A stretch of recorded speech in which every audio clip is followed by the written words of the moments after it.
Salut à tous et bienvenue sur Avis Express pour vous parler de la tondeuse Husqvarna. Je vous en parle depuis que je fais mes tests de la tondeuse de vis H750T qui est chez moi. C'est la tondeuse qui est positionnée chez ma mère.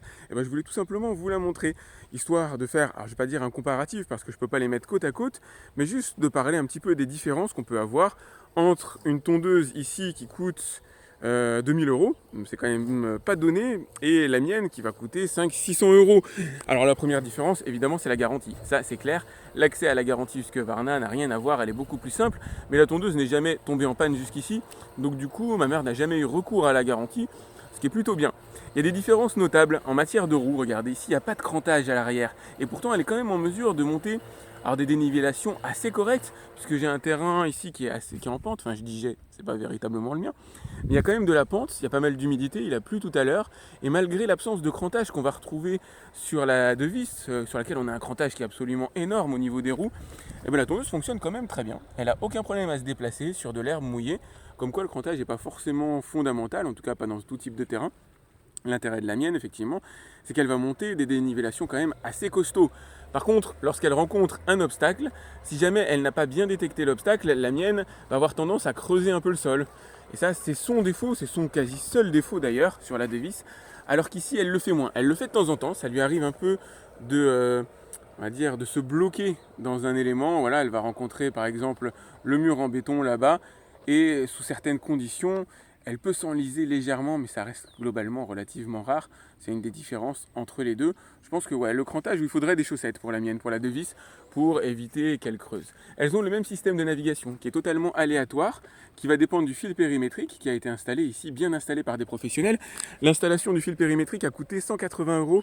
Et franchement, alors si vous parvenez à trouver à peu près un tarif équivalent, faites-le. Parce que le fil périmétrique, non seulement c'est galère à faire, surtout quand, comme moi, vous l'enterrez, mais en plus, il faut que ce soit vraiment bien fait, si possible, dès la première fois. Laisser du mou, quoi qu'il arrive, mais il vaut mieux que ce soit bien fait la première fois. Et ici, il y a une grosse différence avec mon terrain et la manière dont moi j'ai installé le fil périmétrique, et on voit l'expérience des gars par rapport à moi, c'est qu'il y a très très peu de bordures. Moi, regardez, alors là, c'est à gauche, vous avez la zone qui n'a pas été tondue, à droite, bien sûr, vous avez la zone tondue, et vous vous apercevez, à vue de nez, il y a un grand max de 20 cm d'écart entre le grillage et le fil, on va dire la partie tondue. Chez moi, on va plutôt être autour de 40 cm, 30-40 cm, parce que j'avais pas les mêmes points de repère, j'avais pas la même expérience dans la pose du fil. Donc du coup, j'ai fait large, histoire d'épargner la maison, histoire d'épargner le terrain, histoire d'épargner la tondeuse. Donc j'ai pas été optimal, on va dire, alors qu'ici, ça a vraiment été bien géré. C'est une des différences majeures que moi je vais ressentir, mais ça n'empêche pas pour ma mère de devoir à un moment donné faire ses bordures avec le coupe-fil. Parce que c'est comme ça, on ne peut pas s'en défaire malheureusement. Les tondeuses aujourd'hui ne sont pas en mesure de s'approcher au plus près de ces zones-là. Donc navigation aléatoire, exactement comme sur la mienne. Il n'y a pas véritablement de technologie, je vais dire, révolutionnaire dans celle-là. Elle est plus lente. Je ne sais pas si c'est mieux, je ne sais pas si c'est moins bien. Pour moi, c'est à peu près équivalent au final. L'important, c'est qu'elle soit en mesure de bien faire son job. Je la trouve un peu plus silencieuse que la mienne, quand même, la Husqvarna. Il y a peut-être un peu plus aussi de recul de cette marque-là dans la conception des tondeuses. Et puis moi, j'ai pas non plus une haut de gamme. Ça, on est globalement quand même dans un univers assez haut de gamme. À 2000 euros la tondeuse, c'est pas un petit jouet. La mienne n'est pas un jouet non plus, mais elle est quand même globalement moins chère. Donc, je dirais, il y a un petit écart de bruit. Celle-là est vraiment super silencieuse et c'est cool. Ça, j'avoue. La mienne a fait un petit peu plus de bruit de moteur. Après, ça reste symbolique, hein. Franchement, c'est pas gênant. Passer d'une tondeuse, alors je vais pas dire thermique, mais au moins électrique, à une tondeuse comme ça, robot, en termes de bruit, mais ça n'a rien à voir. Vous tondez le dimanche avec la tondeuse robot, il n'y a pas de problème, vous inquiétez pas. Dans tous les cas, vous n'embêterez pas les voisins. Sinon, j'ai pas noté de grosses différences. C'est tellement semblable, ça fonctionne quasiment avec les mêmes types de technologies que on peut franchement se poser la question de pourquoi aller claquer autant. Alors, à ceci près que la mienne va gérer de base une surface de 400 m².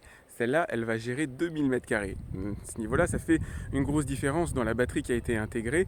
Pas forcément dans la programmation, mais la batterie, qui est une composante quand même relativement chère des tondeuses, ça va se ressentir tout de suite. Et même chez Devis, si vous prenez une tondeuse qui couvre plus de terrain, vous allez voir le prix qui s'envole, qui commence à s'envoler un petit peu. Après, comme je vous le disais, ça se gère en plusieurs fois un terrain, même si elle n'est pas en mesure de le faire en une fois, ce qui est le cas aussi pour celle-là, hein, je vous rassure. En première tonte, je vais dire en mars, quand la tondeuse est réactivée, elle ne fait pas tout le terrain en une seule fois. Il va y avoir des zones où vous allez voir des touffes qui restent exactement comme avec la mienne. Enfin, à ceci près que dans ma vidéo, moi j'ai 100 mètres carrés à tondre, donc c'est assez facile. Mais sur un terrain de 2000 mètres carrés, forcément, à un moment donné, bah voilà, vous allez voir une touffe apparaître ici, vous allez voir une touffe, voilà. Puisqu'elle a un déplacement aléatoire, elle ne couvrira pas l'ensemble du terrain. Mais au bout d'un, deux, trois jours, à force de passer, bah voilà, on arrive à ce que vous voyez ici, qui est la tonte, on va dire, quotidienne que ma mère peut avoir chez elle, et ça c'est génial, c'est nickel. La pelouse est dense, elle est plus dense qu'elle n'était avant. J'imagine que la tondeuse aide quand même pas mal à obtenir cet effet-là. Enfin bref, c'est top, c'est tout simplement top. Et c'est pour ça que j'ai fini par y passer.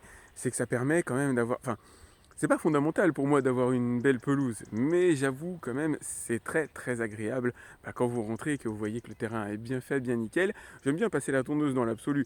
Moi qui suis citadin de base, je découvre, on va dire, les joies de la vie, pas forcément à la campagne, je suis encore en ville, mais euh, au moins de profiter d'un jardin, chose que, voilà, dont on rêvait depuis très très très longtemps, comme beaucoup j'imagine. Ça y est, on découvre enfin ce genre de joie et du coup passer la tondeuse pour moi, c'était pas un véritable problème. Après, il faut avouer que quand on a 2000 mètres carrés de terrain à couvrir, surtout qu'il faut le faire au fil ou il faut investir dans une tondeuse électrique quand même avec une grosse batterie ou dans plusieurs batteries, ce que ma mère avait fait aussi, au final ça commence à coûter cher et très franchement quand on fait le rapport entre la tondeuse au robot et une tondeuse électrique ou une tondeuse à fil, maintenant, je pencherais clairement pour la tondeuse robot. Maintenant que j'ai vu ce que ça donne en réel, je pencherais clairement pour la tondeuse robot. Voilà, donc désolé, je ne vous ai pas présenté la Husqvarna dans les détails. Ce que je peux vous dire, c'est qu'elle fonctionne bien, très bien. Il n'y a aucun reproche à lui faire dessus après 4 ans d'utilisation. Franchement, c'est toujours aussi impeccable. Ça tient super bien dans le temps. Elle a une petite maisonnette, alors je ne vous l'ai pas montré, par rapport à la mienne, qui est nue, ou pour laquelle en tout cas il faudrait construire une maisonnette soi-même. Celle-là a été livrée, alors, dire, vu 2000 euros, c'est quand même un moindre mal, avec sa petite maisonnette. Ah bah ça y est, elle vient de retourner se charger. Regardez la petite maisonnette qui est juste ici. Donc c'est vrai que c'est cool, hein, ça l'abrite. Je sais pas si c'est réellement fondamental, très franchement. On verra si la mienne, ça a un impact. La mienne est à l'ombre. Je me disais surtout c'est le soleil qui peut, à un moment donné, venir dérailler l'électronique. Parce que voilà, c'est des régions, j'habite dans une région où il fait quand même assez chaud. Donc je l'ai protégé globalement du soleil, mais je ne lui ai pas mis une petite maisonnette. Elle se tapera la pluie. De toute façon, c'est des tondeuses qui sont d'une certaine manière étanches, ou en tout cas résistantes aux projections d'eau. Donc voilà, on va faire confiance à la machinerie, puis ça permettra aussi de la tester dans le temps, de voir comment elle réagit. Donc je vous ferai des retours sur la mienne. Pour la Husqvarna, posez-moi des questions, je demanderai à ma mère tout simplement ce qu'elle en pense. Mais c'est une bonne marque, hein, c'est clair, il n'y a rien à dire là-dessus. Moi, je vous ferai des retours sur la Devis H750T à mesure que les mois passent et que vous avez des questions. Donc n'hésitez pas à liker cette vidéo. Je vous ai mis le lien pour voir les tarifs de deux tondeuses, pourquoi pas directement dans la description. Enfin si j'y pense, n'hésitez pas à me le rappeler si je ne le fais pas. Pensez donc à vous abonner et moi je vous dis à très vite pour un autre test. Tiravi Express, salut. C'était une première, hein, le plan séquence comme ça c'est quelque chose que je fais rarement. Mais là j'avais pas amené mon matos pour filmer avec moi. Donc je profite de mon smartphone, on n'a pas exactement le même son. Voilà, faut excuser le caractère un petit peu débutant de la chose. Salut.